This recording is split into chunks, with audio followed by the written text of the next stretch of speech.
So, like Manny said, so I work for Accenture Technology in the UK. I run our test automation practice. I've specialized in test automation for the last 12 years, basically. And I've got a bit of an engineering background, which means I like to take things apart, and I like to see how they work. Well, I like to see how they used to work, and then try and put them back together. And that's kind of set me in good stead for my career in test automation. So what is the talk about? So continuous delivery of silver bullets is kind of like a grandiose title, right? And the idea of this talk is like getting to the ability for enterprises to be able to deliver testing and test automation at the speed of DevOps. And we've heard some fantastic talks over the last couple of days, some great speakers, and a lot of the talks have assumed that all enterprises are at the same level of maturity, but I've had the experience of working with lots of different clients that might not be like right up here doing DevOps, doing continuous delivery, continuous integration every day. But we all know that it's an evolving world. I think it was Charles who was saying yesterday, every business is now a digital business. It's a software business, and software is at the heart of what you do. And to remain that competitive advantage that you've had as a major player in the business, you need to be able to get your products and your products to market very quickly with the right quality and at the right cost to you. So this talk is all about looking, like taking a retrospective back over the last couple of decades within IT to see how do we get to where we are? How did enterprises get to where they are within their current structure, organizationally and in terms of maturity for automation? Analyzing some of the problems, some of the problem spaces that enterprises have had with automation, and how you can organize and set up for success so you can deliver automation practices and help your transformation to move towards agile and DevOps techniques.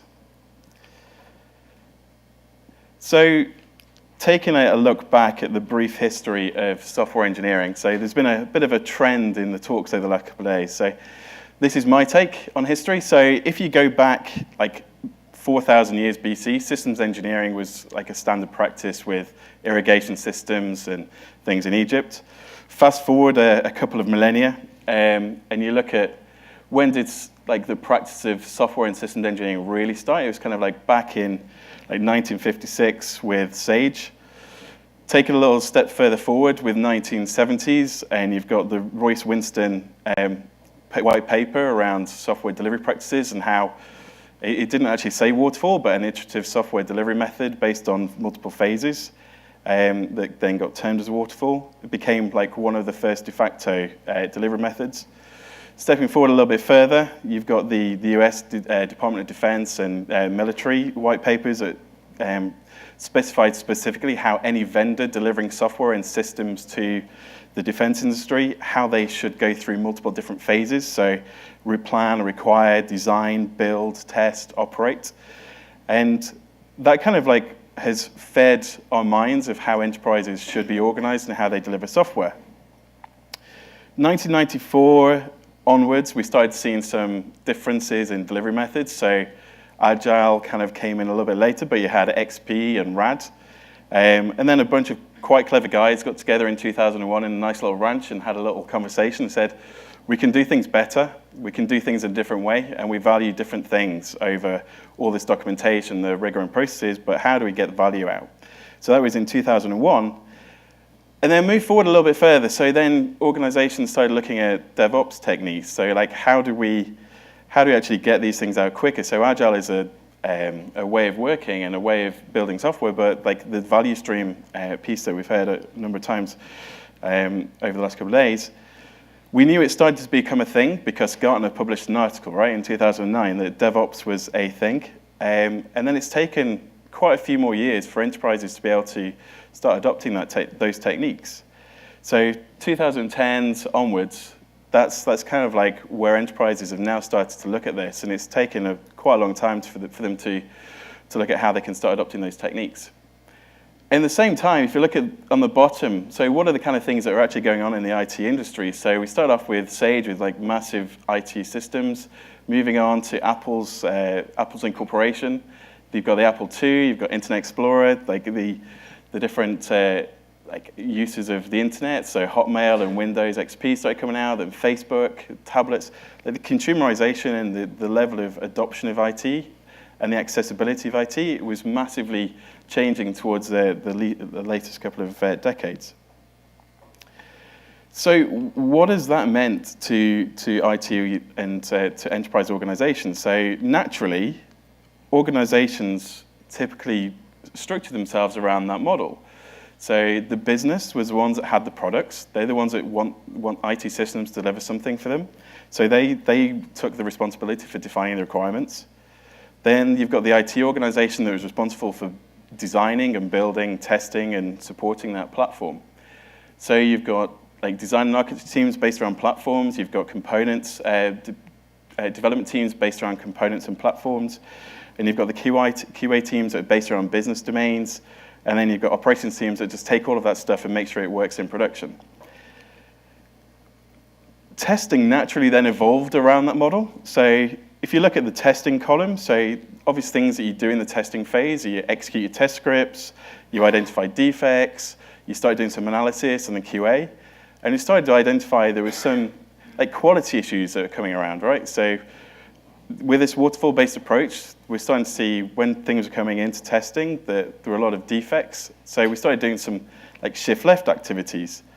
Not everyone was responsible for quality anymore because you've got the QA organization.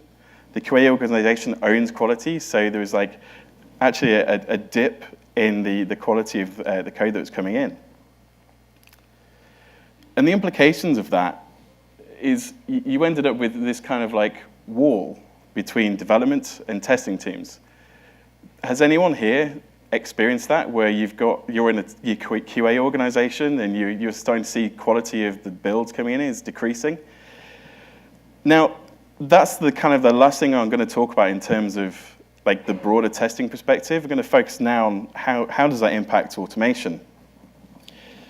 So you've got all of these testing guys looking at product testing. They're looking at the finished product. So typically when you've had your build done and then it comes into test, the QA teams here are looking at the business requirements. So they're looking at what the product's supposed to do, and they're looking at how that functions from how the business are intended to use it, which is typically focused on the user interfaces, right?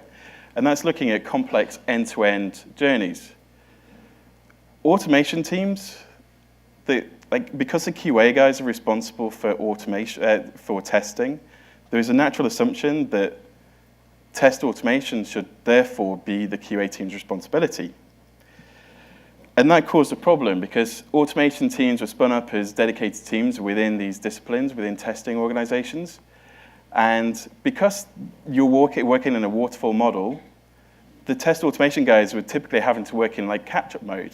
Like, you've got the build that's come in, and then you're having to try and automate something that someone's already built for you. And there's so many different issues I'll talk about in a second, but the development teams, like, everyone's got their own pressures. The development team's now got to build, and they've got to get something into testing, because the testing guys need to get it out, and then it needs to go to production. So those guys were prioritized on getting their code into the testing teams, but the automation guys are going, hey, I can't automate this thing because you haven't got IDs in your pages, or like you've just broken my entire build because we said the style sheets were going to stay the same, but you've just completely rebranded it, and we didn't have that conversation. So the level of collaboration between development and testing teams really diminished. And a lot of my talk is about how we can bridge those barriers back together, even before we start adopting Agile and DevOps delivery methods and bridging reorganizing your organizations. Like, how do we fuse these barriers? Because we're going to end up with big challenges if we don't sort something out. So there's a couple of things here. So has anyone come across these comments if you've spent a bit of time building automation, if you've ever worked in a dedicated automation team that's supporting a manual testing team, and your responsibility is to deliver test automation for other people to use. Like, I hear these things pretty much everywhere I go. So the automation isn't reliable. What does that mean? The automation is always in maintenance. oh, you've given me tests and it's too complicated to execute because it's all in Excel sheets and I don't know how to populate the data and put it in some tool to be able to run, and it's only built for this environment. It's out of date and doesn't test what I want because, hey, you've given me a whole bunch of requirements and I've taken your manual test scripts and I've gone verbatim through all of those manual test scripts and I've automated them, but now the tests have changed because the requirements changed. What does that mean? Like, how do you actually make sure that you're testing what you want? Automation engineers say, I can only code my automation when the application's stable, because otherwise you're going to get all these other problems. But that's too late, right? You can't automate after the application's stable, because if the application's stable, that means surely you've tested it and it's ready to go. And then like the other bit, so if you're building your automation, then you're giving it to a functional testing team or another team to execute, it fails. It's failed because something's changed. And then those guys are going, I have no idea what no such error exception means. Like, is that an automation failure because there's a new field in the page that I wasn't expecting and it's like something stale? Or is it actually a valid test failure? And then you've got the management team going, I've just spent like millions on you guys for the last 2 years building automation, but all these things above, it's always in maintenance, it's not reliable. You're telling me we've got 70% automated test coverage, but where's my return on investment? Like, my manual test team's still the same size, like, but we've got all this automated testing, so where's my value? So, there's a lot of challenges, right? Does anyone recognize the challenges, or am I talking to an audience that's kind of like way over here, no issues, you're doing DevOps, you're deploying into the production daily, your automation is amazing, and I should come and work for you guys. So to me, it's sometimes to look at a problem, it's quite easy to go into a client team and say, let's look at these atomic issues, right? Your tests are flaky, so let's look at the specific error and let's fix that error. Or like, let's look at your data issues and fix the data issues. But actually, a lot of the time, the problem space is easier to solve if you take a more holistic view. So I kind of break it down into these three things. So behaviors, operating models, and environmental and architectural issues. So by behaviors, I mean things like automating, like the automation approach, like automating the manual tests. The manual tests were written in a particular way because that's how a physical person is going to go through step by step through a business journey. Yes, there's business process modeling, there's those techniques, modularizing your test, but typically the manual test will go through a specific set of steps. Remember that automation is code. Automation should be developed in a way that it's architecturally aligned with the application structure, so because that's how you get the best modularization, the best scalability. So you shouldn't automate the manual tests. Automating complex end-to-end UI-based journeys, because remember we're like the right-hand side of the like the V model in the waterfall space.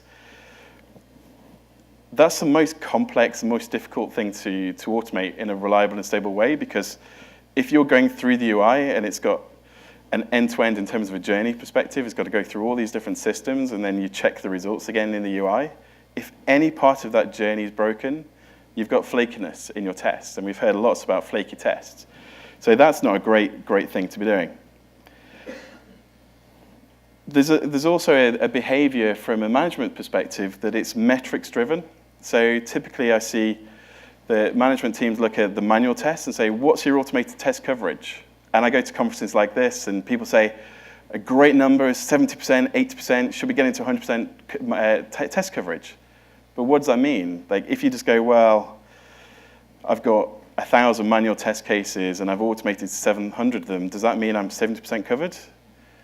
If you've then automated those and you've now got one test script because you've been able to write it in a really great way, does that mean you've got now 1 out of 300 tests, so you're still 1 out of 300?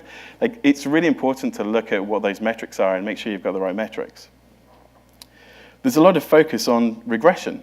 So from that test coverage perspective as well, a lot of the metrics that people will tell you are just looking at the regression test cases. Because all the things we talked about, you're at the end of the delivery lifecycle process, it's very difficult to automate the new functionality tests, which means it's great that you can run your, prove that you haven't broken something, but you can't actually test and automate what you've just built. And it's typically an inverted pyramid. So inverted pyramid, the automation pyramid, so UI tests should be the minimal, and you should have components and system API level tests. So they're the common things that you see in terms of behaviors.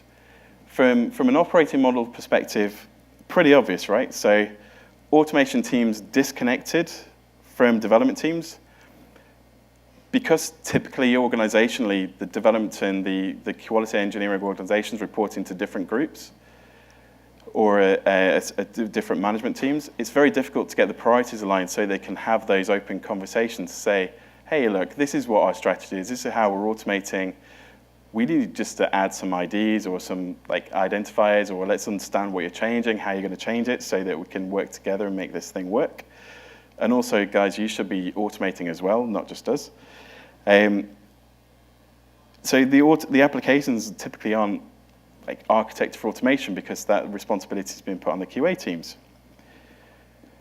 The automation challenge is not really understood or prioritized. You're automating late in the life cycle, and even if the dev teams are doing automation, it's typically in different tooling, different ways of working, different models.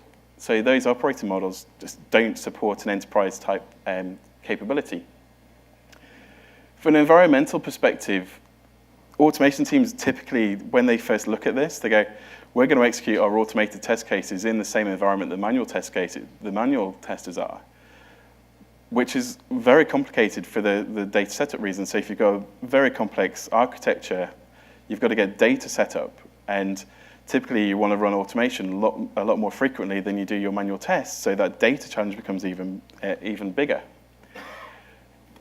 Looking at where you execute the automated tests, do you have sufficient infrastructure to, not in terms of the test environments, but the platforms on which you execute the automated test cases on?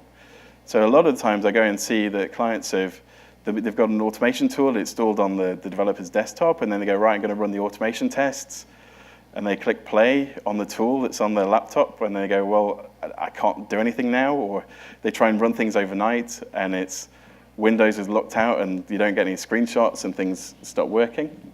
So those things are kind of big problems. And then from are the tests transferable? So what you're building in terms of your automation frameworks, if it's been designed to run in your end-to-end test environment, it's typically very difficult to then give that to another team to say run in your early integration test or your component test environment, because it's been based on the premise that it works within that holistic environment that's fully interconnected. So if it's so hard to do at the enterprise, where you've got architectures, they've got hundreds of different components in them, why do it? Well, like we said at the start, there's a bit of digital disruption going on at the moment, just a little. And you've got people like Uber, Airbnb, Transfer. Cover is one I found the other day, like a UK pay-as-you-go insurance platform that's disrupting the insurance industry. Got Netflix, WhatsApp. Every business is going to be impacted by a digital entrant, which means that you need to be able to get your products out very quickly, be able to innovate. And the traditional timelines associated with waterfall, like 12 months, 18 months to get a product concept out to market, just don't work anymore. On top of that, you've got the social feedback. So customers have got access to Facebook, to Twitter, and it's so easy for them now to vent their frustration, vent their anger. You put a product out, someone doesn't like it, it's going to fail, someone's going to put it on Twitter, and it's going to get a big media campaign, and the business will immediately start seeing that feedback and go, well, IT guys, we need to fix this, we need to get a change out, we need to do something new. Like, okay, put that right back up here in like the start of next requirements, and then we'll get it out in production about 12 months' time. That's no longer acceptable, right? Delivery models are changing. So developers and parts of the IT organization are already adopting DevOps techniques. They're already using Jenkins, they're using CI tools.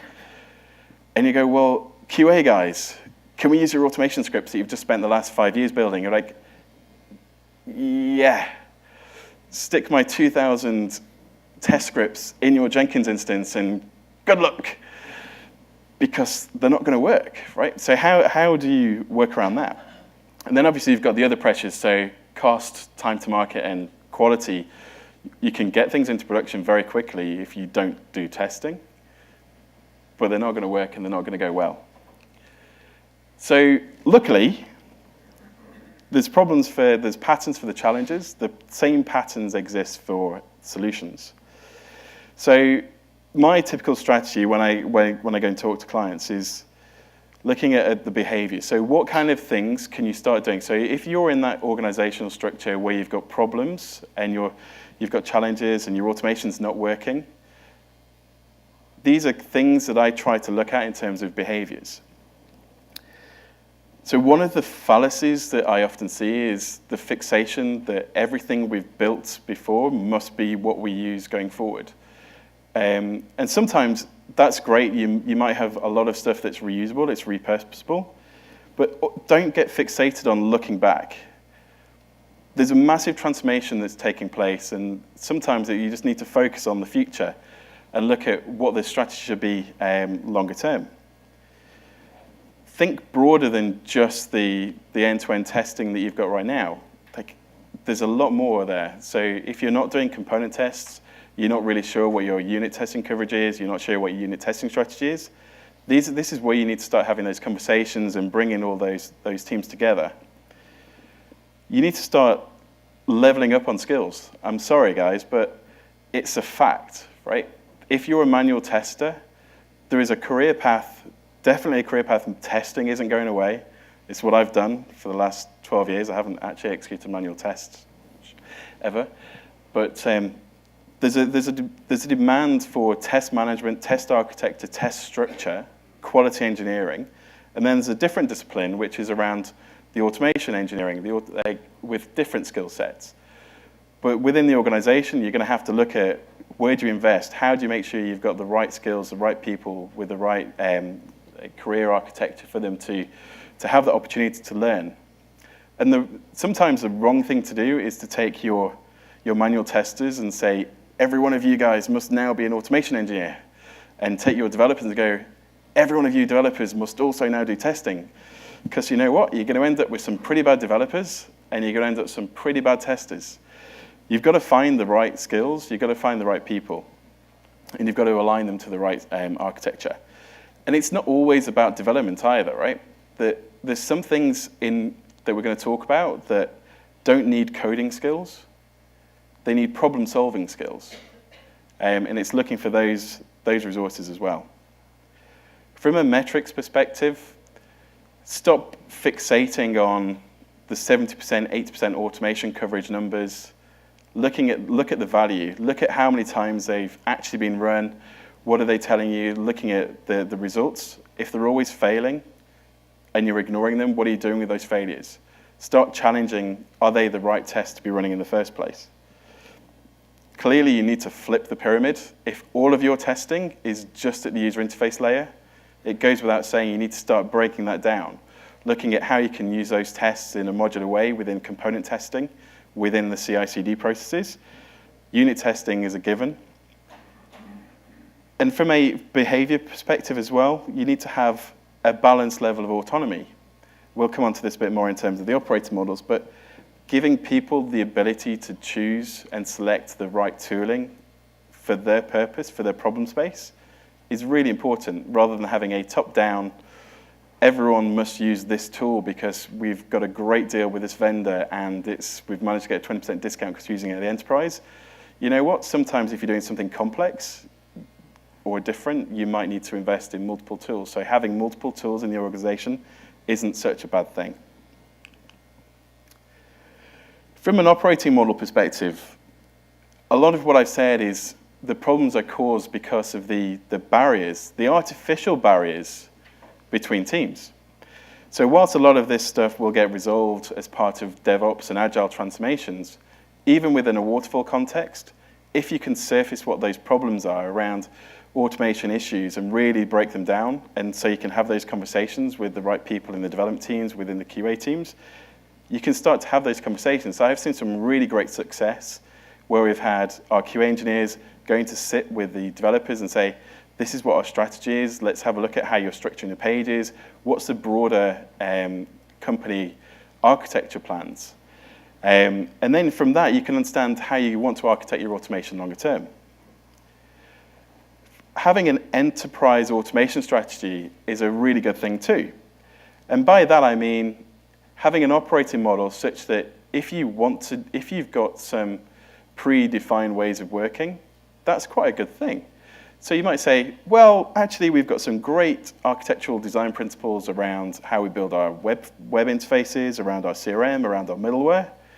If you've got common standards, build an automation framework that mirrors those things, because you'll have the commonality. So some things like, if you've got particular ways of building templates for your widgets on your website, then you have an automation architecture where the central automation team can build capabilities to mirror that. Then give that level of freedom to the automation team within different development teams or QA teams to build on top of that, customize it, add their own capabilities, but based on a core framework and architecture. And have that QA organization governance that they can go in, the different teams can go to for support. In terms of those problem spaces and those competencies, you might want to start looking at things like, how do you solve that environmental challenge we were talking about? So if you've got complex end-to-end architectures, do you have experts that really understand those interfaces and how you could use virtualization to break those challenges down? Do you have access and SMEs that people can go to look at the data challenges? To me, having those competency SMEs, like as a small group where you can go to, like, we've got a problem, like we're doing video testing, we need to understand how we work with that. You might have a competency group set up around video testing. If you're doing a load of API stuff, complex middleware stuff, you might want to set a competency SME around that as well. In terms of the operating models as well, like we're saying around the career trajectory, you might want to start thinking about separating out the career paths between QA engineers, software development and test, those types of things, so that people understand where they fit within the organization. The training curriculum might be different between those different organizations. And that will help at least to get the right people with the right skills. From an architecture and environment perspective, do you have an environment strategy? Do you have something that says, well, actually, now we're going to start running a huge amount of automation in our component and integration testing? Do we have a way that we can spin up in Kubernetes, in Docker, et cetera? Do we know how we're going to do that? Do we have a strategy that says, when you kick off your test, this is how you're going to spin up?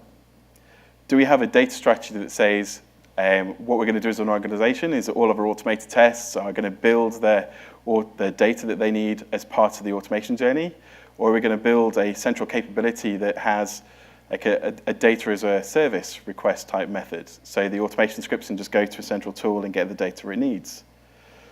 You should put in place coding standards, documentation standards. Like, how do you want the test automation scripts to be built so that they're discoverable?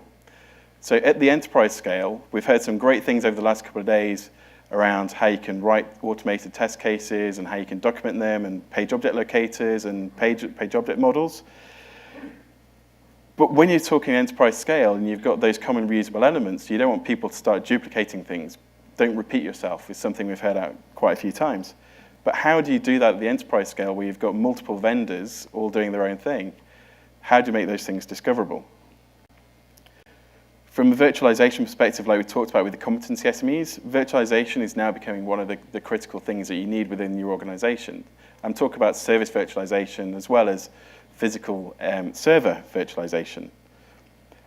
The problem we talked about where you can't execute your tests because you haven't got a platform on which to run those tests against, something like the Source Labs platform solves that, because you can then just free those resources up. They can run their automated tests anywhere within the cloud.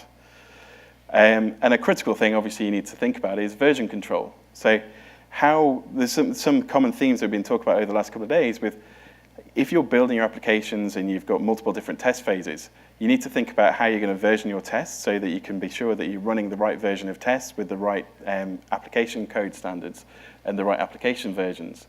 Otherwise, you'll end up with false positives that you'll need to then work out what to do with. So in summary, so good automation needs a solid strategy, and it needs that supporting operating model. A lot of what we've talked about isn't actually that complicated. The problem spaces and the challenges that a typical enterprise faces are quite common. There's a consistent pattern to be able to solve them, and a lot of it is down to that collaboration. A lot of it is down to having the right conversations. There's a history of how we've got to where we are that we shouldn't forget, but don't let those decisions and those operating models and those ways of working stop you progressing. So you may want to continue with your legacy of your automation scripts you've got to date, but don't let that stop you embracing new ways of working that are in different tools and technologies. It's not just a technology problem. We've heard this multiple times. It's a transformation. It's around culture, around getting people to think. It's around problem solving. It's around process, having the right skills, and technology transformation as well. And this kind of stuff gets me really excited. It's not a walk in the park, but it's quite a nice journey to get to where you want to be. So I'm going to be around for the next couple of hours.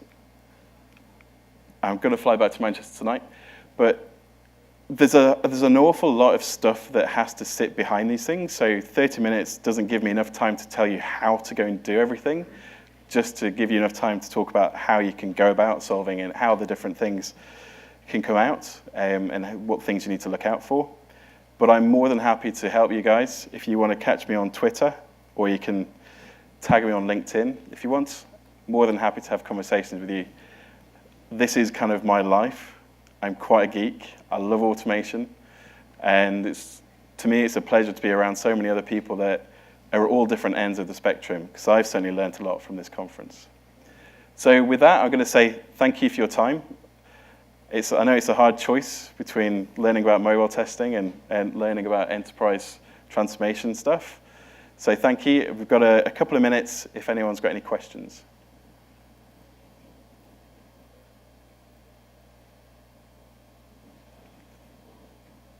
Looks like I'm off the hook. Thanks, guys.